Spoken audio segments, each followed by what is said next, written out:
अनोखी कथाएं चैनल में आप सभी भक्तजनों का स्वागत है। हरे रामा हरे कृष्णा कृष्णा कृष्णा हरे हरे। आज हम आप सभी भक्तजनों को सुनाएंगे भागवत महापुराण। ओम नमो भगवते वासुदेवाय। वंदे श्री कृष्ण देवम मुरनर कविंदम वेद वेदांताना वेदम लोके भक्ति प्रसिद्धतम इदकुल जलधो प्रादु राशि तपोतम यशस्सीदम रूपेवम त्रिभुवन तरणे भक्तिवच्च स्वतंत्रम शास्त्र रूपम चालोके प्रगटति मुदा सा ना भूति हेतुआ। श्री कृष्ण देवप्यान श्री वेद व्यास जी को नमस्कार। यज्ञे बहुयज्ञम परम सुंदातरम यम्बदीप मध्ये सुतमात योगतातम पारासर्गत सत्वती महर्षि तस्मे नमो ज्ञान तन्मो नुदाय। पिता महादेतम प्रबंधष्टम षष्टम महर्षि मार्षेश विश्वफूर्ति युक्तम नारायणम ईशांस जमेक पुत्रम देवयानम वेद महानिधानम। श्री सुखदेव जी को नमस्कार। यम प्रजन मनुते पेत महेकृतम देवयानो बिहरकातर आजोहावम पुत्रेति तन्न यता तरवोष्य बिंदो इष्टम सर्वभूत हृदयम मुनिमानुस्तोष्यम नारायणम नमस्कृतम नरम चेव नरोत्तमम। देवी सरस्वती व्यासम ततो जज मुद्रेतम। नारद की भक्ति और ज्ञान वैराग से भेंट। श्री सूत जी कहते हैं, व्यास जी के पुत्र श्री सुखदेव जी ने इस काल रूपी नाग कलयुग को समाप्त करने के लिए श्रीमद् भागवत कथा ही सुनाई। एक बार शनकादि ऋषि विशालापुरी नगरी में एकत्रित हुए। भ्रमण करते हुए वहां नारद जी भी आ गए। अत्यंत उदास और चिंतित होते हुए नारद जी बोले, हे ऋषियों, कलयुग के आ जाने से पृथ्वी पर कोई ज्ञानी नहीं रहा और ना ही कोई सिद्ध महात्मा बचा। मैंने पृथ्वी पर भ्रमण करते हुए श्री कृष्ण की भूमि में एक तरुण स्त्री को अत्यंत दुखी अवस्था में बैठे देखा और उस युवती की गोद में 2 मृतक पुत्र लेटे हुए थे। मेरे पूछने पर उस स्त्री ने बताया कि मैं भक्ति हूँ और ये दोनों मेरे पुत्र ज्ञान और वैराग्य हैं। मेरा जन्म द्रविड़ देश में हुआ था। पालन पोषण कर्नाटक में, महाराष्ट्र में से गुजरात तक आते आते मैं बूढ़ी हो गई थी, परंतु जब मैं वृंदावन में आई तो वहां तरुण अवस्था को प्राप्त हो गई। लेकिन मेरे दोनों पुत्र ज्ञान और वैराग्य मृतक हो रहे हैं। नारद जी ने भक्ति को उपदेश दिया और कहा कि इसका सबसे सरल उपाय यह है कि दोनों पुत्रों को तुम श्रीमद् भागवत कथा रूपी अमृत का रसपान कराओ। तत्पश्चात भक्ति ने शौनक आदि ऋषि मुनियों के द्वारा अपने दोनों पुत्रों को भागवत कथा का रसपान कराया, जिससे वे शीघ्र ही श्री कृष्ण गोविंद हरे मुरारे हे नाथ नारायण वासुदेवाय कहते हुए उठ खड़े हुए और फिर दोनों नवयुवक बन गए। श्रीमद् भागवत महापुराण पुराण में 12 स्कंद और 18,000 श्लोक हैं। जिस स्थान पर यह कथा होती है वह स्थान तीर्थ बन जाता है। इस शरीर में पाप तो तभी तक बचता है जब तक वह श्रीमद् भागवत की कथा नहीं सुन लेता। ओम नमो भगवते वासुदेवाय इस मंत्र के आधे या चौथाई भाग के जपने मात्र से मनुष्य को उत्तम गति प्राप्त होती है। इस कथा को 1 सप्ताह सुनने, जब तप, योग, समाधि और तीर्थ आदि कर्मों से कहीं अधिक फल प्राप्त हो जाता है। धुंधकारी प्रेत तथा गोकर्ण की कथा। सूत जी कहते हैं, तुंगभद्रा नदी के किनारे एक ब्राह्मण अपनी पत्नी सहित रहते थे। उनका नाम आत्मदेव और उनकी पत्नी का नाम धुंधली था।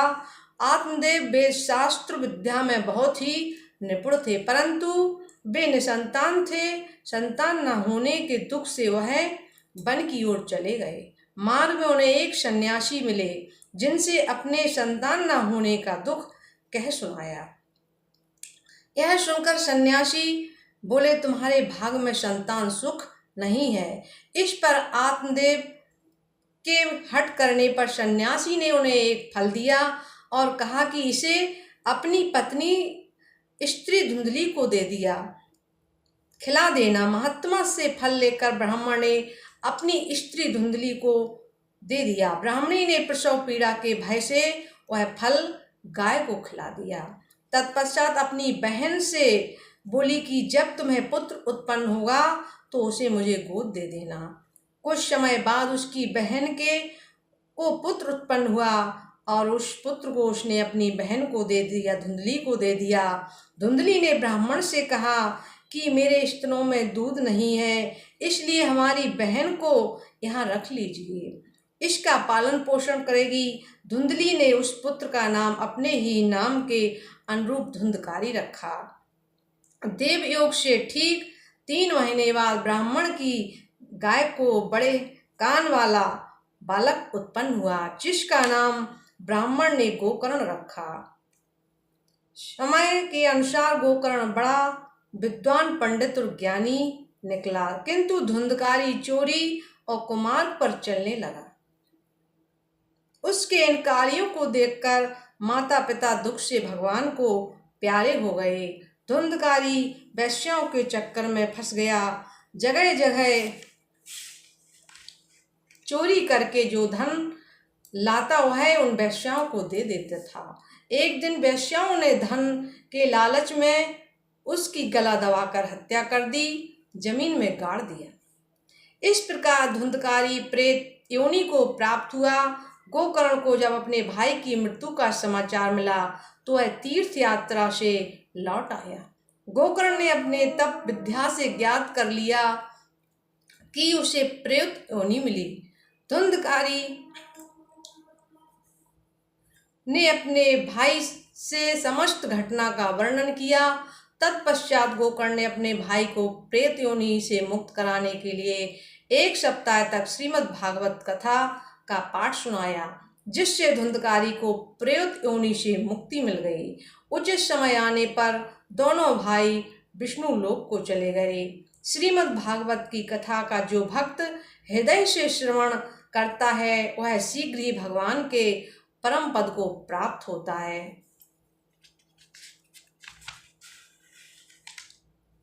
ऋषियों द्वारा सूत जी से लोक कल्याणार्थ प्रश्न। एक समय भगवान विष्णु और देवताओं के परम पवित्र स्थान नैमिषारण्य में भगवत प्राप्ति के लिए ऋषियों ने यज्ञ का आयोजन किया। ऋषियों ने श्री सूत जी को उच्च आसन पर बिठाकर उनका पूजन स्तुति करते हुए कहा, आपने पुराणों और शास्त्र विद्याओं का ज्ञान अर्जित किया है, इसलिए आप ही हमें बतलाइए कि कलयुग में मनुष्यों के लिए सबसे उत्तम कल्याणकारी साधन क्या है। प्रभु, श्री कृष्ण जी का अवतार मनुष्यों की रक्षा और ऐश्वर्य के लिए होता है। इस संबंध में जो निश्चित मत हो आप हमें बताएं, जिससे हमारे अंतःकरण की शुद्धि हो। हे प्रभु, श्री कृष्ण जी का नाम लेने मात्र से मनुष्य आवागमन से मुक्त हो जाता है। उन श्री कृष्ण जी के उत्तम चरित्रों को कौन नहीं सुनना चाहेगा, इसलिए आप ही हमें उन उत्तम श्लोकों द्वारा सबसे प्रशंसनीय जिनके उदार चरित्रों को नारद इत्यादि अनेक ऋषियों ने गाया है, जो अपनी माया लीला करने वाले साक्षात विष्णु का रूप है, उन श्री हरि के अवतारों की पुनीत कथा का वर्णन करें। यह कलयुग अंतःकरण की शुद्धता और प्राणियों की शक्ति का नाश करता है। इस कलयुग को आया देखकर हम सभी इस वैष्णव क्षेत्र में एकत्रित हुए हैं। श्री महाभागवत कथा और भगवत भक्ति का वर्णन। श्री व्यास जी के पुत्र श्री सुखदेव जी का अभी यज्ञोपवीत भी नहीं हुआ था कि वे संन्यास लेने के लिए वन को जाने लगे। तब पुत्र वियोग से दुखी होकर श्री व्यास जी ने उन्हें रोकने का बहुत प्रयत्न किया। उस समय तन्मय होने के कारण वृक्षों के बीच श्री सुखदेव जी को आवाज आई। वेदों के सारांश ज्ञान को प्रकाशित करने वाले समस्त पुराणों में गोपनीय श्रीमद् भागवत नामक ग्रंथ चित्त को प्रसन्न करने वाला और विष्णु भगवान में भक्ति को उत्पन्न करने वाला होता है। उसी अद्वैत ज्ञान को ही तत्व ज्ञानी लोग कहते हैं और उसी को उपनिषदों में ब्रह्मा कहा है। हे श्रद्धालु भक्तजनों को देवताओं के स्वामी विष्णु जी का हृदय से जप और उनकी पवित्र लीलाओं का वर्णन करते हुए भगवत कीर्तन करना चाहिए। जो लोग भगवत भक्ति एवं भागवत शास्त्र की सेवा में निष्पाप होकर उत्तम यश वाले श्री विष्णु जी में अचल भक्ति को प्राप्त करते हैं, उनके हृदय में रजोगुण और तमोगुण से उत्पन्न काम, क्रोध और लोभ जैसे विचारों का अंत हो जाता है और उसका ईश्वर से साक्षात्कार हो जाता है। तब उसके सभी प्रकार के संदेश और कर्म बंधनों का नाश हो जाता है। विष्णु जी अपनी योग माया से अपने परम प्रिय भक्तों को सुख देने के लिए देवता, पशु, पक्षी और मनुष्य इत्यादि के रूप में अवतार लेते हैं। भगवान के विराट रूप से संसार की उत्पत्ति एवं उनके अवतारों का वर्णन श्री सूत जी बोले, सृष्टि के प्रारंभ में भगवान ने लोकों के निर्माण करने की इच्छा व्यक्त की। तब भगवान ने महत्व और अहंकार आदि से उत्पन्न शोषक कल्याणयुक्त 10 इंद्रियां, मन, पंच महाभूत, प्रथम पुरुष रूप को ग्रहण किया। तत्पश्चात क्षीर सागर में शयन करने चले गए। तभी उनके नाभि कुंड से कमल पर ब्रह्मा जी प्रकट हुए। तत्पश्चात भगवान ने विराट रूप में समस्त संसार की कल्पना की। भगवान का यही पुरुष रूप नारायण कहलाया। इसी रूप से उन्होंने देवता, पशु, पक्षी और मनुष्य योनि की सृष्टि की। भगवान ने पहले कुमार सर्ग में सनक, सनंदन, सनातन और संत कुमार द्विजों के रूप में अवतार धारण किया। विष्णु जी ने सृष्टि रचना के लिए रसातल से पृथ्वी को उठाने के लिए दूसरा अवतार बराह का धारण किया। उसी समय हिरण्याक्ष उनसे लड़ने आया। भगवान ने हिरण्याक्ष को मारकर पृथ्वी को ऊपर लाकर स्थित कर दिया। ऋषियों की सृष्टि के लिए भगवान ने नारद के रूप में तीसरा अवतार लेकर पंचरात्र नामक शास्त्र कहा और जिसको सुनकर मनुष्य कर्म बंधनों से मुक्त हो जाता है। धर्म की स्त्री मुक्ति के गर्व से भगवान ने नर नारायण नामक चौथा अवतार धारण किया। फिर भगवान ने मुनि कपिल देव के रूप में 5वां अवतार ग्रहण किया, जिन्होंने सांख्य शास्त्र को प्रकट कर आसुर नामक ब्राह्मण से कहा। अनुसुईया के वरदान मांगने पर भगवान ने अत्रि की संतान दत्ता दे के रूप में छठा अवतार ग्रहण किया। उन्होंने अलर्क, प्रहलाद और यदु और मुमुक्ष जनों को आत्मज्ञान का उपदेश दिया। रुचि प्रजापति की पत्नी आकुति के गर्भ से भगवान ने स्वयं के रूप में 7वां अवतार ग्रहण किया, जिसमें याम इत्यादि देवताओं के साथ स्वयंभू मनवंतर की रक्षा की। विद्वानों और परमहंसों को सुमार्ग दिखाने के लिए नाभि की पत्नी मेरु देवी के गर्भ से ऋषभ देव जी के रूप में 8वां अवतार हुआ। ऋषियों के प्रार्थना करने पर भगवान ने राजा पृथु के रूप में 9वां अवतार धारण किया। 10वां अवतार चाक्षुष मनमंत्र की समाप्ति के समय जब तीनों लोग समुद्र में डूबने लग जा रहे थे तो भगवान ने मत्स्य रूप में 10वां अवतार ग्रहण किया। समुद्र मंथन के समय भगवान ने कच्छप रूप में 11वां अवतार ग्रहण किया। तब उन्होंने अपनी पीठ पर मंदराचल पर्वत को धारण कर पृथ्वी का मंथन करवाया। धन्वंतरि के रूप में इनका 12वां अवतार हुआ। मोहिनी के रूप में भगवान ने 13वां अवतार ग्रहण किया और अपने हाथों से देवताओं को अमृत पान कराया। नरसिंह जी के रूप में भगवान ने 14वां अवतार लिया, जिसमें दैत्यराज हिरण्यकश्यप को अपने नाखूनों से फाड़कर भक्त प्रहलाद की रक्षा की। 15वें रूप में भगवान ने वामन अवतार लिया, जिसमें भगवान ने राजा बलि से उससे स्वर्ग छीनने की इच्छा से 3 पग पृथ्वी मांगी। 16वां अवतार परशुराम जी के रूप में हुआ, जिसमें उन्होंने राजपूतों को दुजों का द्रोही जानकर उन राजाओं को मारकर विनाश कर दिया।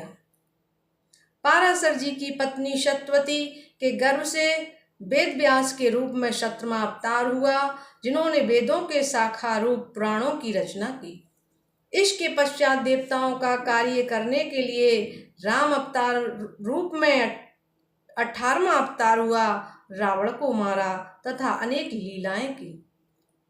यदुवंशियों में जन्मे श्री कृष्ण रूप में 19वां अवतार ग्रहण किया, अत्याचारी कंस और अनेक राक्षसों को मारा तथा बलभद्र के रूप में 20वां अवतार धारण किया। कलयुग का आ जाने के बाद मगध देश बिहार में अजन के पुत्र के रूप में 21वां बुद्ध अवतार ग्रहण किया। इसके पश्चात जब कलयुग का अंत होगा, तब राजाओं के चोर हो जाने से विष्णु यश नामक ब्राह्मण के घर कल्क भगवान का अवतार होगा। सूत जी द्वारा श्रीमद् भागवत इतिहास का वर्णन। सूत जी के इतना कहने पर ऋग्वेदी शौनक जी बोले, वह क्या कारण था जिससे महर्षि वेदव्यास ने इस श्रीमद् भागवत संहिता की रचना की। सूत जी बोले, वर्तमान 4 युगों के तीसरे युग को, जिसे द्वापर युग के नाम से जानते हैं, वसु कन्या सत्यवती के गर्भ से महर्षि पाराशर द्वारा कला अवतार श्री व्यास जी का जन्म हुआ। महर्षि वेद व्यास जी सभी कालों भूत भविष्य वर्तमान को जानने वाले थे। वे चारों वेदों के उद्धारक थे। उन्होंने ऋग्वेद, यजुर्वेद, सामवेद तथा अथर्ववेद को पृथक किया। श्री व्यास जी ने लोगों के हित को ध्यान में रखते हुए महाभारत नामक ग्रंथ की रचना की। इससे भी व्यास जी का मन प्रसन्न न हुआ। वह लोक कल्याण के लिए किसी अन्य ग्रंथ के प्रणयन के बारे में सोच ही रहे थे कि तभी वहां नारद जी आ गए। नारद जी को देखकर व्यास जी ने उनकी आदर सहित पूजा अर्चना की। नारद जी का व्यास जी से विष्णु भक्ति प्रधान ग्रंथ की रचना करने का अनुरोध। नारद जी कहने लगे, हे मुनीश्वर, आपने अभी तक जितने भी ग्रंथों की रचना की, उन सभी में वैराग्य से संबंधित विषय अत्यधिक है, परंतु उसमें भगवान के निर्मल यशोगान का वर्णन नहीं है। योगनिष्ठ व्यास जी, आप अपनी पूर्व योग शक्तियों के द्वारा किसी ऐसे ग्रंथ की रचना कीजिए जिसमें विष्णु जी के उत्तम चरित्रों का पूर्ण वर्णन हो। हे मुनीश्वर, कलयुग जैसा महाकठिन समय आने वाला है, इसलिए आप पुरुषों के रक्षार्थ धर्म में से संबंधित किसी एक ऐसे उत्तम ग्रंथ की रचना कीजिए जिसमें सभी धर्मों और कर्मों के साथ उनकी निवृत्ति के मार्ग का उपदेश भी प्राप्त हो सके। नारद जी बोले, हे व्यास जी, मैं अपनी अकेली दासी माता के साथ रहता था। वर्षा ऋतु में वे निवास करने वाले ऋषियों की सेवा करने के लिए मुझे रखा गया था। सेवा करता हुआ मैं उनके बचे हुए जूठे भोजन से एक समय का भोजन करता था और उनकी आज्ञा पालन के लिए हर वक्त तैयार रहता था, जिसके कारण मेरा हृदय पाप रहित होकर भगवान के भजन में लग गया। वे पवित्र ऋषि मुनि प्रतिदिन श्री कृष्ण जी की लीलाओं का वर्णन करते थे। उनकी कृपा से भगवत भजन सुनकर मैं भी श्री विष्णु जी के अत्यधिक प्रेम करने लगा। तब मेरी बुद्धि उनमें ऐसी दृढ़ हो गई कि मैं अपने स्थूल शरीर को भूलकर दिन रात परमात्मा स्वरूप में ही विचरण करने लगा। हे मुनीश्वर, मनुष्यों के कर्म ही उनके लिए आवागमन के कारण होते हैं। यदि भक्त अपने उन्हीं कर्मों को भगवान में अर्पण कर दे तो वह भी आवागमन के बंधन से मुक्त होकर देवलोक को प्राप्त करेगा। इस प्रकार जो मनुष्य भगवत धारण करते हुए इन मंत्र मूर्तियों के उपासक होते हैं, वे श्रेष्ठ ज्ञानी कहलाते हैं। नारद जी की कथा का वर्णन सूत जी कहते हैं, हे मुनीश्वर, काल तो ऐसा प्रबल है जो व्यक्ति को सभी भुलवा देता है, लेकिन आपके ऊपर उनकी महती कृपा है जिसके कारण आपको अब तक अपने पूर्व जन्म का स्मरण बना हुआ है। तब नारद जी व्यास जी से बोले, हे ऋषिवर, मैं अपनी माता का एकमात्र पुत्र था जो मुझे बहुत प्यार करती थी। एक रात मेरी माता गौ दुहने के लिए घर से बाहर निकली तो उसे किसी सर्प ने काट लिया और मृत्यु को प्राप्त हुई। चिंता रहित होकर मैं उत्तर दिशा की ओर चला और वन को चला गया। वहां पर एक पीपल के पेड़ के नीचे बैठकर मैंने अपनी बुद्धि को भगवत ध्यान में लगा दिया। कुछ समय पश्चात ध्यान करते समय मेरे हृदय में श्री विष्णु जी के दर्शन हुए और मैं परम आनंद को प्राप्त हुआ। बहुत दिनों तक मैंने श्री कृष्ण जी में अपना मन बुद्धि लगाकर निर्मल हृदय से उनकी प्रतीक्षा की। तदुपरांत मैं मृत्यु को प्राप्त हुआ। तब पृथ्वी, जल, तेज, वायु और आकाश वाला मेरा पंचभूत शरीर नष्ट हो गया। मैं विष्णु जी की कृपा से विष्णु लोक को प्राप्त हुआ। कुछ समय पश्चात फिर भगवान की कृपा से मैं प्राणों से मरीच आदि ऋषियों सहित उत्पन्न हुआ। इसमें श्री विष्णु जी की दया से मैं ब्रह्मचर्य व्रतधारी तीनों लोकों में भ्रमण करने का अधिकारी हुआ। द्रौपदी के पुत्रों का वध और अष्टुत्थामा की मणिहरण। महाभारत के युद्ध में कौरवों और पांडव जब आपस में लड़ते हुए वीर गति को प्राप्त हुए, तब महाबली भीम ने अपनी गदा से धृतराज के पुत्र दुर्योधन की उसी जंघा को तोड़ डाली जिस पर हाथ ठोककर उसने द्रौपदी को बैठने के लिए कहा था। जब अष्टुत्थामा को इस बात का पता चला तो वह क्रोध से तिल मिला उठा और द्रौपदी के सोए हुए पुत्रों का सिर काटकर दुर्योधन के पास ले गया। दुर्योधन को मित्र का यह कुकृत्य देखकर बहुत ग्लानि हुई, लेकिन बदले की भावना से वह जहर का घूंट पीकर रह गया। अश्वत्थामा ने देखा कि अर्जुन ने मुझे मारने आ रहे हैं तो उसने अर्जुन पर ब्रह्मास्त्र चला दिया। अर्जुन ने आचमन करके पहले श्री कृष्ण की प्रदक्षिणा की, फिर ब्रह्मास्त्र को नष्ट करने के लिए ब्रह्मास्त्र का ही प्रयोग किया। दोनों ब्रह्मास्त्र के आपस में टकराने से चारों ओर भयंकर अग्नि की लपटें उठने लगीं, जिससे घोर अंधकार छा गया। तदुपरांत अर्जुन ने दोनों अस्त्रों को अपनी तरफ खींच लिया, जिससे चारों तरफ शांति फैल गई। तब अश्वत्थामा को रस्सियों से बांधकर अर्जुन द्रौपदी के पास ले आए। द्रौपदी ने दया करके अर्जुन से कहा, नहीं नहीं, ब्राह्मण के पुत्र को की हत्या तुम्हारे लिए योग्य नहीं है। इस गुरु पुत्र को मारने से उनकी माता को बड़ा कष्ट होगा।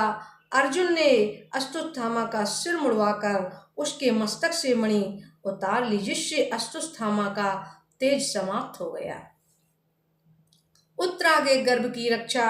सूत जी ने कहा, हे शौनक जी, युद्ध में मारे गए अपने पुत्र पौत्रों को श्रद्धांजलि दिलवाकर श्री कृष्ण जी ने पुत्र शोक से विचलित राजा धृतराज, युधिष्ठिर, माता गांधारी, कुंती और द्रौपदी को अनेक प्रकार से समझाकर सभी तरह से दुखों से मुक्त किया। श्री कृष्ण जी की आज्ञा से युधिष्ठिर राज सिंहासन पर बैठे। उन्होंने अपने अनेक अश्वमेध यज्ञ किए। उनका पवित्र यश इंद्र के समान चारों दिशाओं में फैल गया। श्री कृष्ण जी जब द्वारका को जाने के लिए तैयार हुए, तब राजकुमारी उत्तरा श्री कृष्ण जी से हाथ जोड़कर बोली, श्री कृष्ण जी, हे श्री कृष्ण जी, मेरे गर्भ की रक्षा कीजिए, मैं आपकी शरण में हूँ। मेरे वंश की रक्षा कीजिए। उत्तरा की प्रार्थना सुनकर श्री कृष्ण जी का हृदय करुणा से भर गया। वे महाभारत के युद्ध में उत्तरा के गर्भ पर चलाई हुई 16 शक्ति की रक्षा के लिए स्वयं ही सुदर्शन चक्र धारण करके उस गर्भ में जा बैठे, जिससे उत्तरा के गर्भ की रक्षा हुई। इसके पश्चात जब श्री कृष्ण जी फिर चलने को तैयार हुए, तब पतिव्रता द्रौपदी और कुंती ने आकर श्री कृष्ण जी से कहा, देवकी नंदन, हे वासुदेव, मैं आपको प्रणाम करती हूँ। पुत्रों सहित शोक से व्याकुल कई बार विपत्तियों से आपने मेरी रक्षा की है। हे कृष्ण, अब आप हमें छोड़कर कहाँ जा रहे हैं? भीष्म पितामह का शरीर त्यागना। सूत जी कहते हैं, श्री कृष्ण के समझाने पर युधिष्ठिर सहित पांडव सरसैया पर पड़े हुए भीष्म पितामह के पास गए। व्यास तथा धौम आदि महर्षि भी उनके पीछे पीछे आए। युधिष्ठिर ने वहां पहुंचकर पितामह भीष्म जी का पूजन अर्चन किया। तब भीष्म जी ने कहा, हे धर्मपुत्रों, तुम लोगों किसी प्रकार की चिंता नहीं करनी चाहिए, क्योंकि तुम्हारे साथ जनार्दन श्री कृष्ण हैं। श्री कृष्ण जी साक्षात नारायण का रूप हैं। हे युधिष्ठिर, अब मेरी आखिरी इच्छा है कि जब तक मेरे प्राण न छूटें तब तक श्री कृष्णचंद्र जी के सामने ऐसी प्रसन्न मुद्रा में विद्यमान रहे। सूत जी कहते हैं कि भीष्म जी के ऐसा कहने पर धर्मराज युधिष्ठिर ने उन सरसैया पर लेटे पड़े हुए पितामह के अनेक प्रकार के धर्म संबंधी प्रश्न किए। भीष्म जी ने धर्म, राजधर्म, मोक्ष धर्म, स्त्रियों के धर्म, विष्णु जी के सब धर्मों को संक्षेप में और कहीं कहीं विस्तार से भी वर्णन कर अनेक प्रकार से इतिहासों सहित धर्म, अर्थ और काम मोक्ष का विवेचन किया।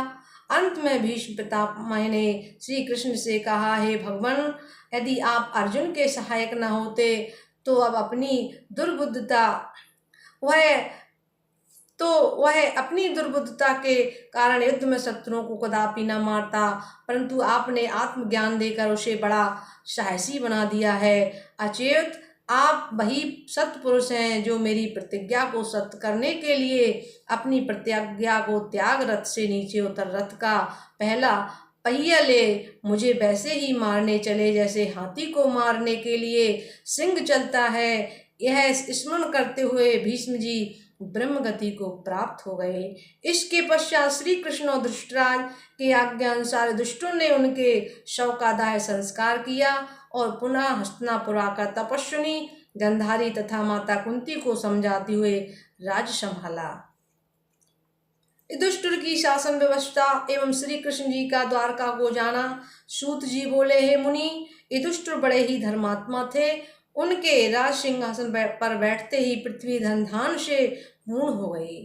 युधिष्ठिर के शासन काल में किसी भी प्राणी को बीमारी या दैविक, भौतिक और आत्मिक क्लेश नाम मात्र को न रहा। जब श्री कृष्ण जी वहां से चलने लगे तो द्रौपदी, सुभद्रा आदि स्त्रियां उनके बड़े आदर सत्कार से विदा करती हैं। अनेक प्रकार के मंगल गान होते हैं तथा दुधुम्बियां और नगाड़े बजते हैं। कुरुवंश की सब स्त्रियां उन पर फूलों की वर्षा करती थीं।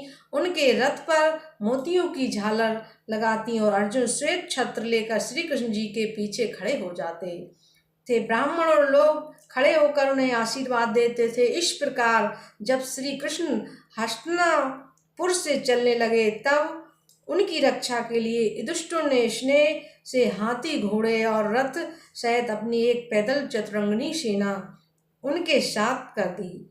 बहुत दूर तक पांडवों की सेना ने उन्हें पहुंचाया। श्री कृष्ण जी ने अनेक वनों, नदियों, देशों को देखते हुए द्वारका पहुंच गए। द्वारका में पहुंचते ही बंधुओं और प्रजा के द्वारा श्री कृष्ण का अपूर्व स्वागत।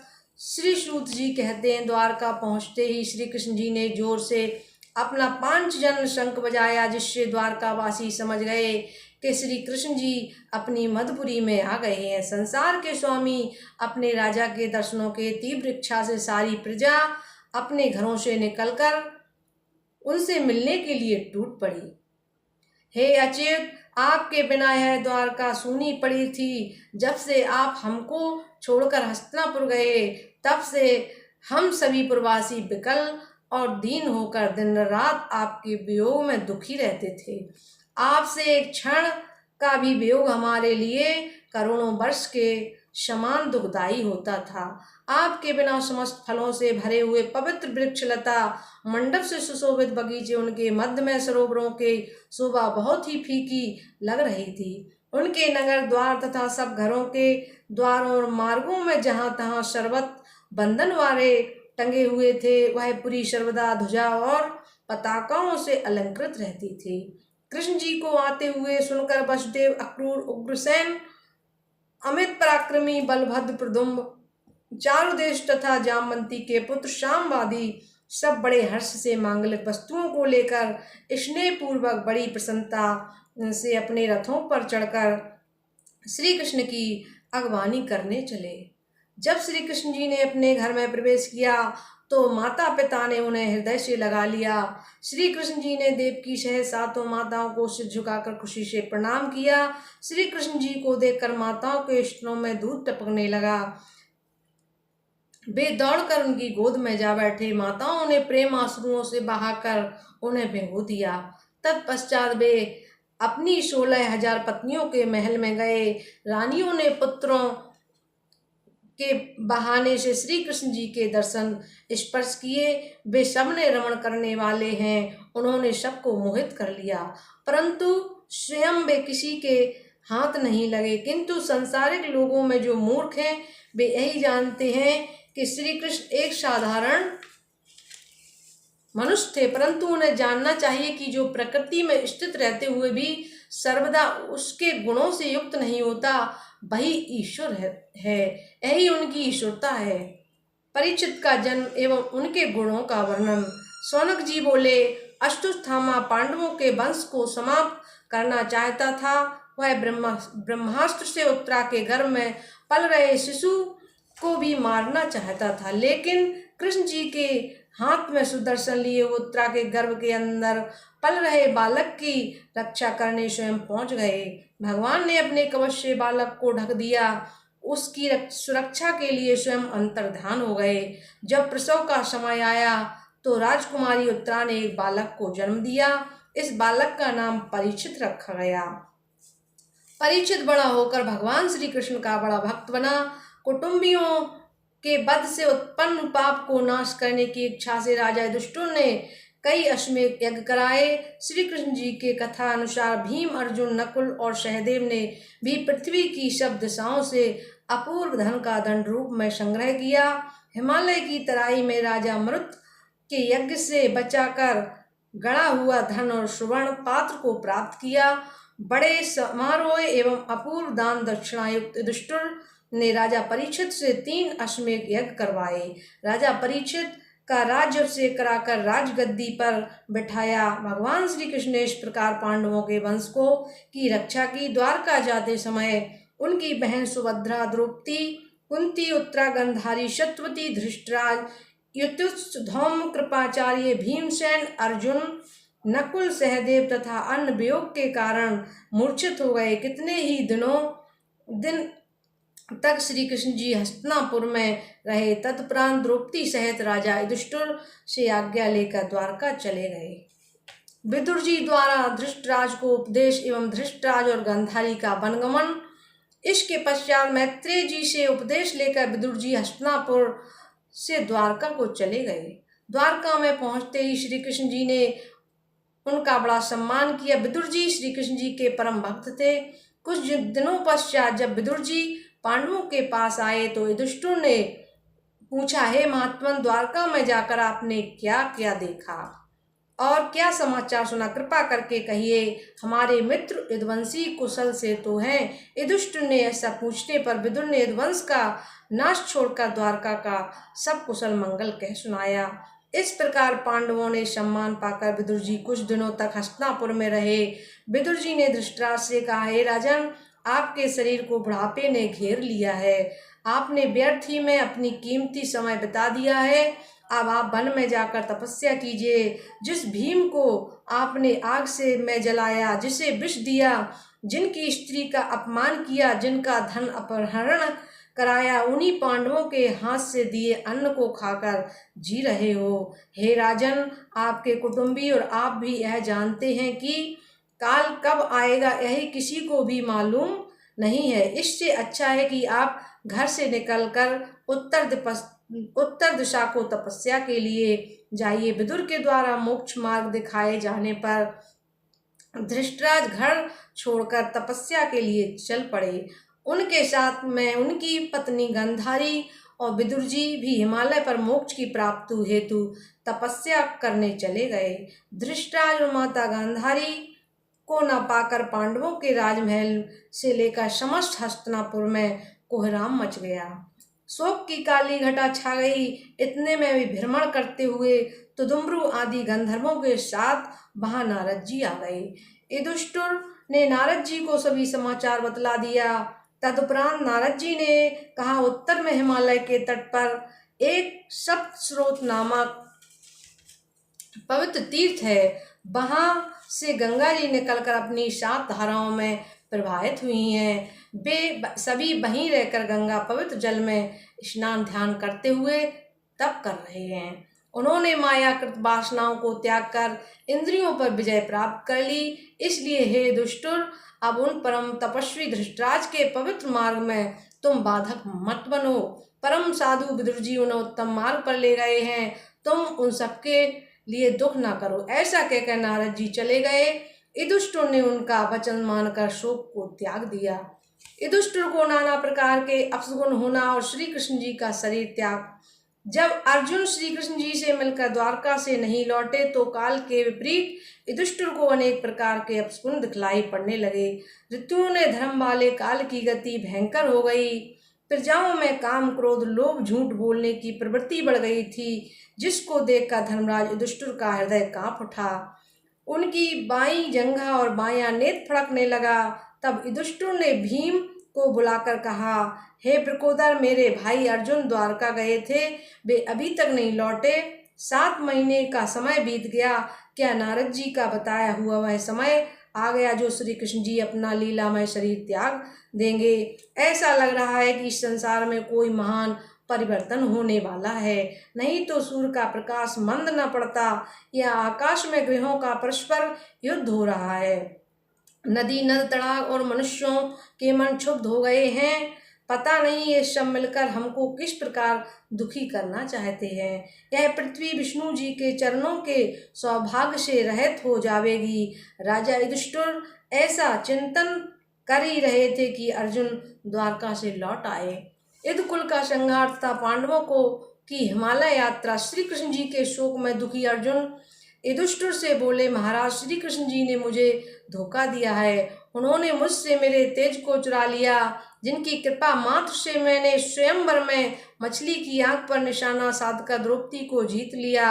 महाराज, जिन श्री कृष्ण जी की कृपा से मैंने मैं को परास्त कर दिया, वही आज दीनों के दीनानाथ मुझे छोड़कर चले गए हैं। भाई, हम अनाथ हो गए हैं।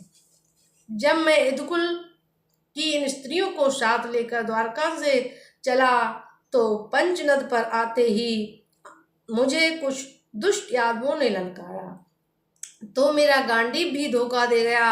अर्थात मैं ऐसा निराश हो गया कि इस पर बाण रखकर उनका सामना भी न कर सका।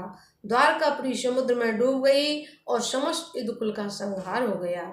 अब सब यदुवंशी शराब पीकर नशे में चूर आपस में गाली गलौज करके लड़ मरे। दुर्वासा ऋषि के महाशाप से ऐसा घोर संहार हुआ है। इस प्रकार सब पाप ताप के कारण पारस्परिक राग, द्वेष एवं झगड़े लड़ाई में काल कबलित हो गए। महाभारत युद्ध के आरंभ में श्री कृष्ण जी ने जो उन्हें वेदांत गीता की शिक्षा दी थी, उस पर विचार करते हुए वे जीव ब्रह्मा की एकता पर आकर सहनशीन हो गए। तब अर्जुन के मुख से यदुकुल का नाश और श्री कृष्ण जी की परम धाम यात्रा का समाचार सुनकर युधिष्ठिर ने भी अपने लिए स्वर्ग जाने का विचार स्थिर किया। उन्होंने उत्तरा के पुत्र परीक्षित को राज सौंपकर स्वयं स्वर्ग को प्रस्थान कर गए। परीक्षित का विवाह उत्तर की पुत्री इरावती के साथ संपन्न हुआ। कलयुग का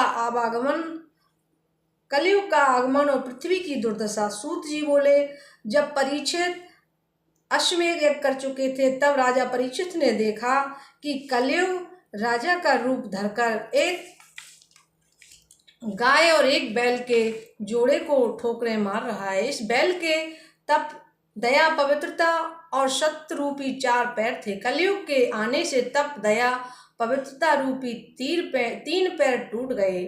सत्य रूपी 4था पैर ही उनका शेष रह गया। ब्राह्मण भेषधारी कलयुग की ठोकर खाकर बड़े दुखी हुए। धर्म बैल का रूप रखकर इधर उधर घूम रहा था। तभी मार्ग में उसे पृथ्वी गाय का रूप रखकर मिली। धर्म रूपी बैल ने कहा, देवी तुम कैसी हो?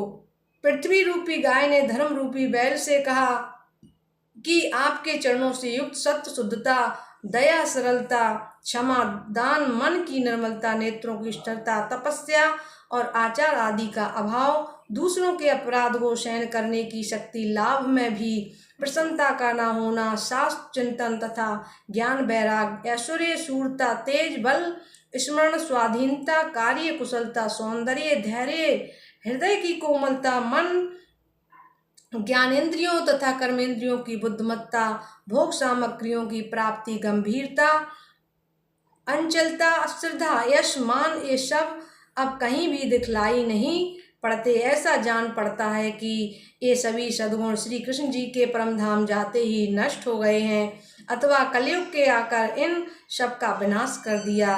पृथ्वी ने बैल रूपी धर्म से कहा, मुझे अपने सौभाग्य पर अत्यधिक गर्व है, तभी तो भगवान नारायण मेरे गर्व को नष्ट करने के लिए मुझे ऐसा दंड दे रहे हैं। परीक्षित के द्वारा कलयुग का दमन। सूत जी बोले, हे शौनक, जब धर्म और पृथ्वी आपस में इस प्रकार की बात कर रहे थे, उसी समय राजसी भेष में एक शूद्र आया। वह हाथ में एक लंबा डंडा लिए था। उस डंडे तथा पैर से गाय और बैल को बारंबार मारने लगा।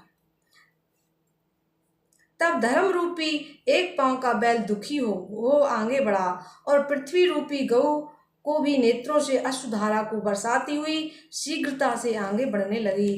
तब राजा परीक्षित ने भी वहां पहुंच गए। उन्होंने तड़प कर उस राजा भेषधारी शूद्र से पूछा, मेरे द्वारा संसार की धर्म पूर्वक रक्षा किए जाने पर तू नर पिशाच मूक प्राणियों को इस प्रकार क्यों मार रहा है? क्या तू समझता है कि अब गोरक्षक श्री कृष्ण और महाबली अर्जुन नहीं है, तो अब संसार में दूसरा कोई वीर नहीं है जिसके राज्य में दुष्ट को दंड न मिले और दुष्ट सज्जनों को पीड़ित करे।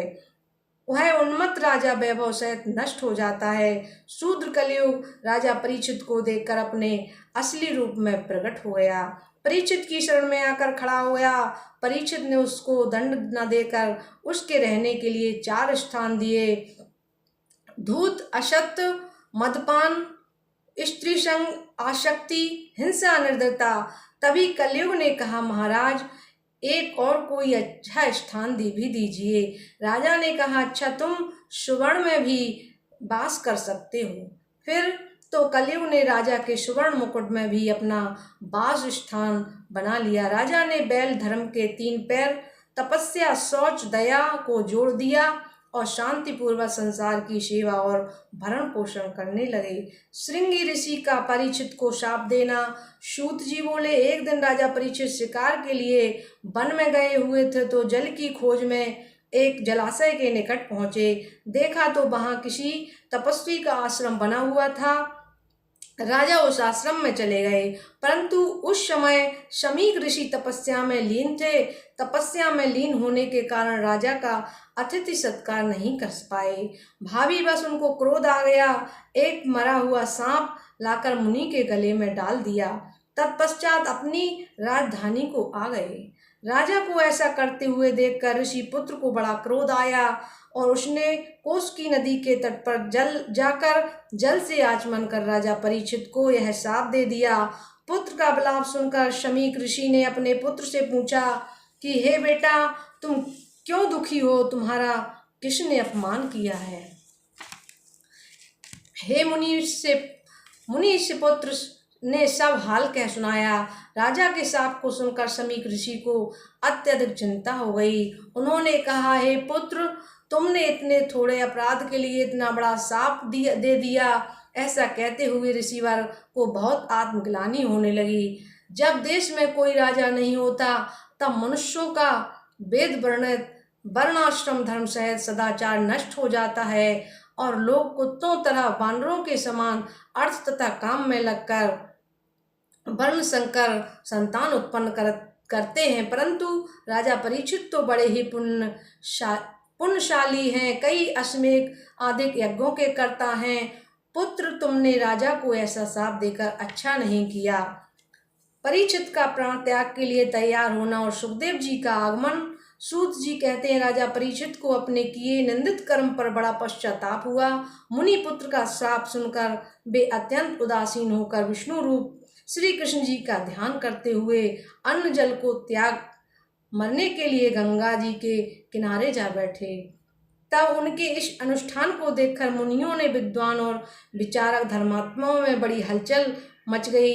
अत्रि, वशिष्ठ, च्यवन, अरिष्ट नेमि, भृंगु, अंगरा, पराशर, विश्वामित्र, परशुराम, अथत, इंद्र, प्रमद, इत्मवाय, मेधातिथि, देवल, अष्टसेन, भरद्वाज, गौतम, पिप्पला और कंड, अगस्त, महर्षि वेदव्यास और देवऋषि नारद इत्यादि समस्त महर्षि और राजर्षि वहां एकत्रित हो गए। राजा ने सबका यथाविधि पूजन कर सिर से प्रणाम किया। जब वे सब ऋषि मुनि यथास्थान बैठ गए, तब राजा ने हाथ जोड़कर सबके आगे खड़े होकर कहा, धर्मात्मा ब्राह्मणों का चरण धोने से राजाओं के वंश का पाप दूर हो जाता है। ब्राह्मण ईश्वर रूप है, क्योंकि आप मुझे शीघ्र ही तक्षक नाग काटने वाला है। आप सब ब्राह्मण और ये गंगा देवी मुझे अपने शरण में रखें। इस प्रकार राजा को अन्न जल त्याग करके बैठे हुए देख आकाश से देवताओं ने फूल बरसाए। उपस्थित महर्षियों ने भी राजा की बहुत प्रशंसा करके कहा, हम सब लोग तब तक यहाँ से बैठे रहेंगे जब तक राजा शरीर त्याग करके शोक मोह से रहित हो अपने उत्तम लोक को न चले जाएंगे। ऋषियों ने वार्ता हो रही थी कि वहां श्री सुखदेव जी आ गए पहुंचे। तब उनको आते देखकर राजा परीक्षित सहित सब मुनि लोगों ने मस्तक झुकाकर सुखदेव जी का पूजन किया तथा मृदु शब्दों में कहा, हे ब्राह्मण, आज आपका दर्शन कर मैं बड़ा भाग्यशाली हुआ। आज आपके निकट होने से मेरे सब पाप वैसे ही नष्ट हो गए जैसे विष्णु जी के निकट पहुंचते ही दैत्य नाश हो जाते हैं। मैं मृत्यु के निकट पहुंचा हूँ। व्यक्ति आपसे यह पूछता हूँ कि इस संसार में आकर मनुष्यों को जब श्रवण, कीर्तन, स्मरण और भजन क्या करना चाहिए और क्या नहीं, इसमें जो कर्तव्य अकर्तव्य हो सो आप निश्चय रूप से मुझे बताइए। बोलिए भक्तवत्सल भगवान की जय। प्रथम अध्याय समाप्त हुआ। सभी भक्तों को जय श्री राधे कृष्णा।